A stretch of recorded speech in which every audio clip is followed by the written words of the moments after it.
അച്ചുവിൻ്റെ സ്കൂളിൽ നിന്ന് teacher message ഇട്ടിട്ടുണ്ടായിരുന്നു, അവനെ ഇനി സ്കൂളിലേക്ക് വിടണ്ടെന്ന്. ക്ലാസ്സിലെ കൂട്ടുകാരെ അവൻ വല്ലാതെ ഉപദ്രവിക്കുന്നു. ഒരു പ്രാവശ്യമല്ല, പല പ്രാവശ്യമായിരുന്നു. ഇനി അങ്ങോട്ട് വിടണ്ടെന്ന്. നമുക്ക് നോക്കാം.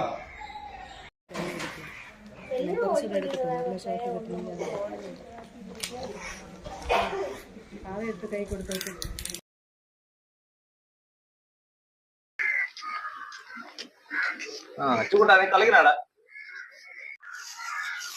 എത്ര നാളായി അവൻ സ്കൂളിൽ പോവാതെ ഇങ്ങനെ ഇരിക്കുന്നു.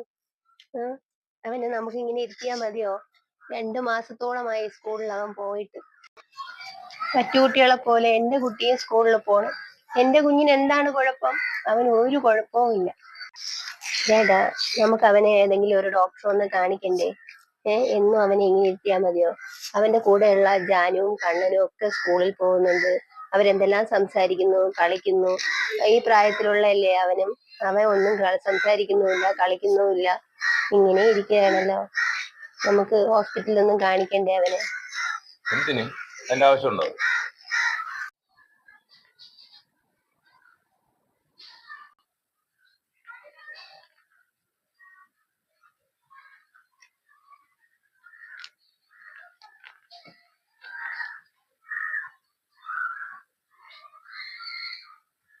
ചേട്ടാ, നാളെ എന്തായാലും നമുക്ക് ഒന്ന് ഹോസ്പിറ്റലിൽ കൊണ്ടുപോകാം.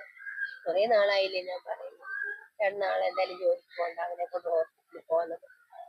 നീ വിഷമിക്കണ്ട, നീ കുറെ കാലമായിട്ട് പറയാനല്ലേ. നമുക്ക് എന്തായാലും കാണിക്കാം, എന്താന്ന് നോക്കാം.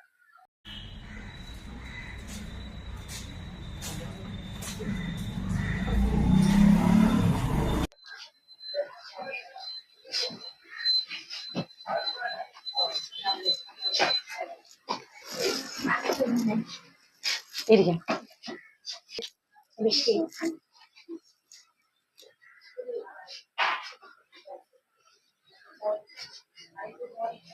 വയസ്സ് എത്രയാ മോന്റെ? വയസ്സ് എത്രയാണ്? 6 വയസ്സ്. പറഞ്ഞോളൂ.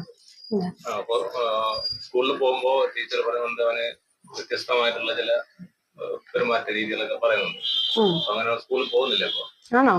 സ്കൂളിൽ പോകുന്നില്ല അഭിഷേക്? പോകുന്നില്ല? എന്ത് ടീച്ചർ പറയാറ്? ക്ലാസ്സിൽ ബഹളമാണ്, കുസൃതി കൂടുതലാണ്, ബസ്സിലൊക്കെ ആയിട്ട് സൗണ്ട് ഉണ്ടാക്കുന്നു, കസേരയിട്ട് സൗണ്ട് ഉണ്ടാക്കല്, അങ്ങനെയൊക്കെ ഇച്ചിരി ബഹളവും നിർബന്ധവും കൂടുതലാണ്. സംസാരിക്കോ ഡോക്ടറോട്? സംസാരിക്കോ? ആണോ? ക്ലാസ്സിൽ എങ്ങനെയാ ടീച്ചേഴ്സ്? നല്ല ടീച്ചേഴ്സ് ആണോ? ഷീഖ്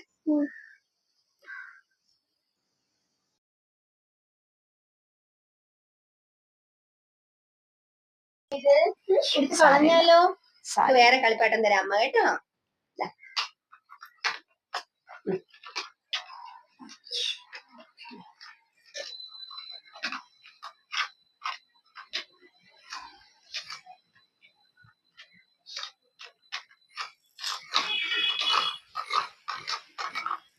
നമ്മളൊരു റേറ്റിംഗ് വെച്ചിട്ടാണ് നമ്മൾ നോക്കുന്നത്.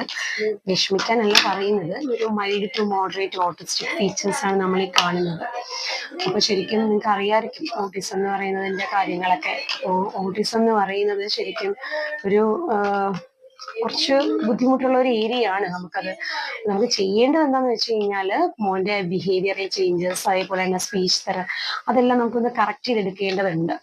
അവന്റെ ഒരു കമ്മ്യൂണിക്കേഷൻ സ്കില്ലൊക്കെ നമുക്ക് കൂട്ടിയെടുക്കണം.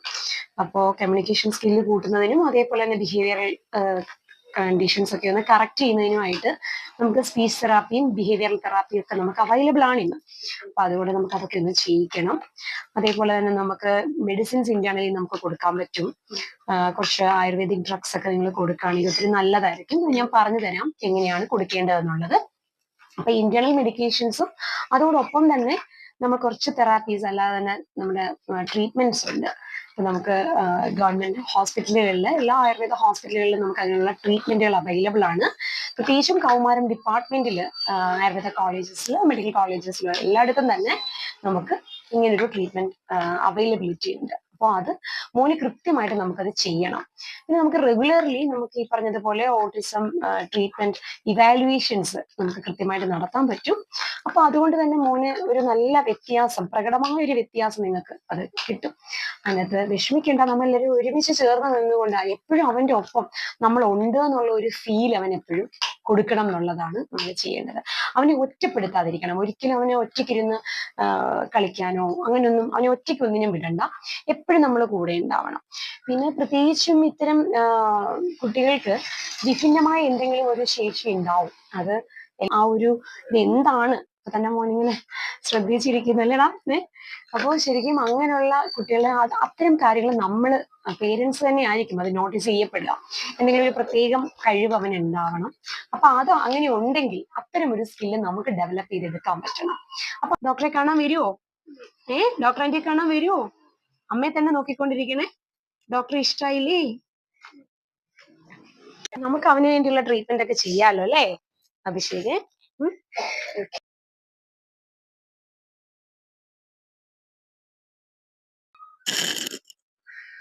ഹലോ ഹലോ ചിത്ര, എന്തോ ഞാനാണേ.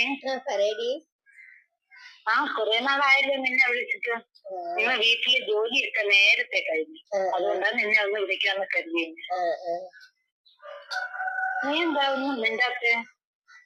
എന്താ പറയാ, സുഖം. വയ്യേ? ഇല്ല, കുഴപ്പമൊന്നുമില്ല. നിന്റെ ശബ്ദം എന്തോ ഒരു വല്ലായ്മ പോലെ. ഒന്നുമില്ല. മൂത്താള് സ്കൂളിൽ പോയി, ഇളയാള് സ്കൂളിൽ പോയോ മക്കളെ? മൂത്താള് പോയി, ഇളയാള് പോയിട്ടില്ല. വിശേഷങ്ങൾ പറ. അവന്റെ പേരിൽ ചെറിയൊരു വിഷമം, അങ്ങനെ ഇരിക്കാം. നമ്മള് മോനെ ഇളയാളിനെ ഹോസ്പിറ്റലിൽ കൊണ്ടുപോയി. ഞാൻ പറഞ്ഞായിരുന്നല്ലോ ഹോസ്പിറ്റലിൽ കൊണ്ടുപോകണമെന്ന്. അങ്ങനെ പോയപ്പോഴത്തേക്കും ഡോക്ടർ പറഞ്ഞ ആളിന് ഓട്ടിസമാണ്. അവന് കുറച്ച് തെറാപ്പിയും കാര്യങ്ങളൊക്കെ ചെയ്യണമെന്ന് പറഞ്ഞിരിക്കുന്നു. അതൊന്നും കുഴപ്പമില്ല. അവൻ ഒരു ഇളയ കുട്ടിയല്ലേ, നിന്റെ കൊഞ്ചലും അതൊക്കെ കൊണ്ട് അവൻ അങ്ങനെയൊക്കെ പെരുമാറുന്നതായിരിക്കും. ഡോക്ടർ പറഞ്ഞോ ഓട്ടിസം എന്ന് പറഞ്ഞോ? ഓട്ടിസം ആണെന്ന് പറഞ്ഞു. അവന് കുറച്ച് തെറാപ്പി, അതിന്റെ വിഷമോ നിനക്ക്? അതെ. അപ്പൊ അതിന്റെ ഭാഗമായിട്ട് കുറച്ച് തെറാപ്പിയും കാര്യങ്ങളൊക്കെ ഉണ്ടെന്ന് പറഞ്ഞു. അപ്പൊ എനിക്ക് അതിനെ കുറിച്ച് ഒന്നും അറിയത്തില്ല. അപ്പൊ എന്ത് ചെയ്യണമെന്ന് അറിയാതെ. അതൊക്കെ നമുക്ക് ഇടയ്ക്ക് എന്റെ കൂട്ടുകാരി സിന്നില്ലേ, അവളുടെ മോൾക്ക് ഇങ്ങനെ ചെറിയ എന്തോ ബുദ്ധിമുട്ടാന്ന് പറഞ്ഞ് അവള് പറഞ്ഞിരുന്നു. അതിന് നമുക്ക് നല്ലൊരു ഒരു കേന്ദ്രമുണ്ട് കേട്ടോ. നമ്മുടെ കാട്ടാക്കടയില് ഒരു ഓട്ടിസം സെന്റർ ഉണ്ട്. നമ്മുടെ വിദ്യാഭ്യാസ വകുപ്പിന്റെ കീഴിലുള്ള ഒരു സ്ഥാപനമാണ്. നമ്മുടെ കാട്ടാക്കട BRCയില് ഒരു ഓട്ടിസം സെന്ററുണ്ട്. ആ ഓട്ടിസം സെന്ററില് മോന് എല്ലാ തരത്തിലുള്ള സേവനവും കിട്ടും. ഫിസിയോതെറാപ്പി ഉണ്ട്, സ്പീച്ച് തെറാപ്പി ഉണ്ട്. അല്ലാതെ സെന്ററിലാണ് അവന് ഒരു പിന്തുണയും അവനെ സന്തോഷത്തോടുകൂടി മുന്നോട്ട് പോകാൻ കഴിയുന്ന രീതിയിലുള്ള പ്രവർത്തനങ്ങളൊക്കെ കിട്ടും. അതിന് പേടിക്കൊന്നും വേണ്ട. പൊതുവിദ്യാഭ്യാസ വകുപ്പിന്റെ കീഴിലാണ് ആ സ്ഥാപനം.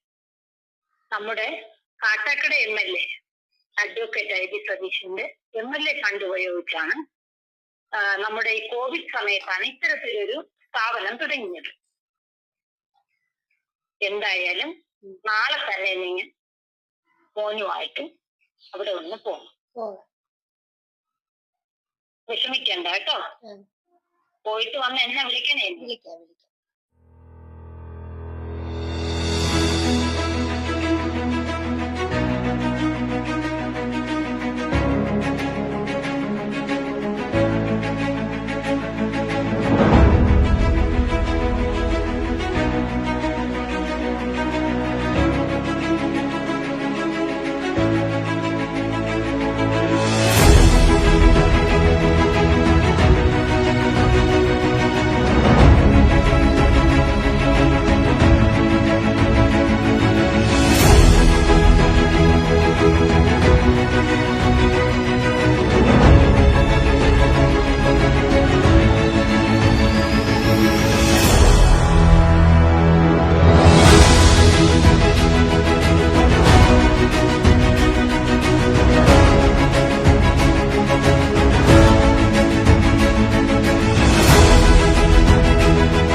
ശുഭജീവിത വീതിയിൽ ആഹ്ലാദത്താൽ വിടരുക നാം പുതുചിറകുകളോടിനി ചേർത്തു പിടിക്കുക ജീവിതങ്ങളെ ഹൃദിയിൽ അമൃതമൊരു പുണ്യജന്മമായി ചേർത്തു പിടിക്കുക ജീവിതങ്ങളെ ഹൃദിയിൽ അമൃതമൊരു പുണ്യജന്മമായി വിടരട്ടെ ജീവിതം ഈ വിധം മനുഷ്യജന്മമൊരു കുറവല്ലറിയുക വിടരട്ടെ ജീവിതം ഈ വിധം മനുഷ്യജന്മമൊരു കുറവല്ലറിയുക പുതുസാധ്യത തേടും ജന്മ കൗതുകം അറിവായി അമൃതായി അക്ഷരങ്ങളിൽ ചേതനാമൃതം നിറവോലട്ടെ